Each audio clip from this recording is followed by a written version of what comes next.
Aquilo que vos trazia esta noite, e agora vou tentar fora do púlpito, era fazer um pouco o ponto de situação sobre aquilo que foi realmente este caminho que o país teve até ao resgate financeiro, depois falar-vos das linhas do Orçamento do Estado de 2014 e depois, no fim, os sinais, falar dos sinais da esperança da retoma económica.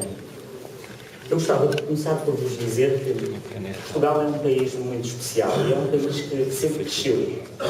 Aliás, Portugal historicamente foi dos países que mais cresceu a seguir à sua entrada da EFTA em 1959.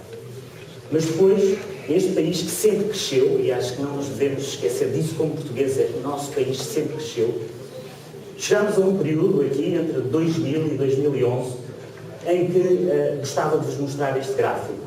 Este gráfico tem 3 linhas e mostra que Portugal, entre 2000 e 2011, cresceu menos do que os Estados Unidos durante a Grande Depressão ou mesmo o Japão durante a década perdida.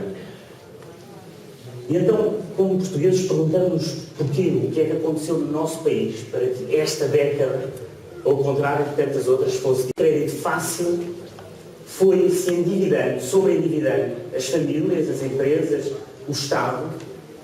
E o que acontece é que este sobreendividamento levou a que esse dinheiro, esse capital, fosse alocado em indústrias protegidas. Indústrias que tinham muito menos retorno e muito menos capacidade de dar resultados do que as chamadas indústrias transacionáveis ou a economia transacionável, a economia exportadora. Mas o problema do país não acabou aqui. É que, quando nós olhamos para aquilo que foi a nossa dívida externa, então nós temos este gráfico.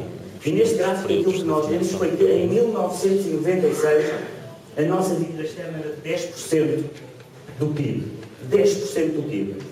E depois foi crescendo mais ou menos a 10% ao ano, que era o nosso déficit externo, mais de 17 mil milhões de euros ao ano, até chegarmos a 2009. E eu lembrei de vos trazer aqui, esta noite, para vermos que a história se repete. E em 1891, um homem, que todos conhecem, chamado Ramalho Ortigão, escrevia a um amigo e dizia o seguinte: estamos precisamente a braços com uma crise financeira em que se envolve uma lição tremenda. Quando um país como Portugal importa anualmente 40 mil contos de mercadorias e não exporta mais do que 20 mil, é evidente que ainda sem intervenção de outras dissipações, ele é sucessivamente empobrecido na razão de 20 mil contos em cada ano. Verba de uma despesa que não cobre com receita equivalente.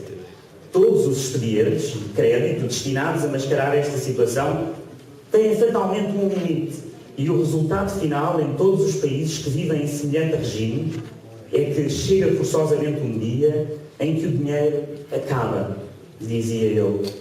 Para este mal, que é sem ilusões o princípio da morte para uma nação, não há senão um único remédio eficaz, de natureza definitiva e radical, tanto para as sociedades como para os indivíduos.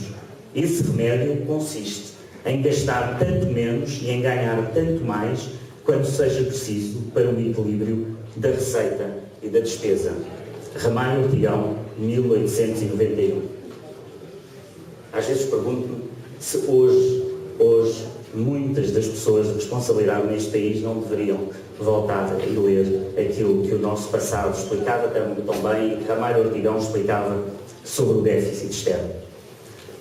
E o ponto do déficit externo é que ele é tão mais importante que aquilo que nós vemos é que países, por exemplo, como a Bélgica, que têm uma dívida pública elevada, mas têm um déficit externo baixo, têm mantido as suas taxas de juros. E por isso, aquilo que eu vos contava hoje aqui, sobre o Orçamento do Estado de 2014, é apenas o caminho.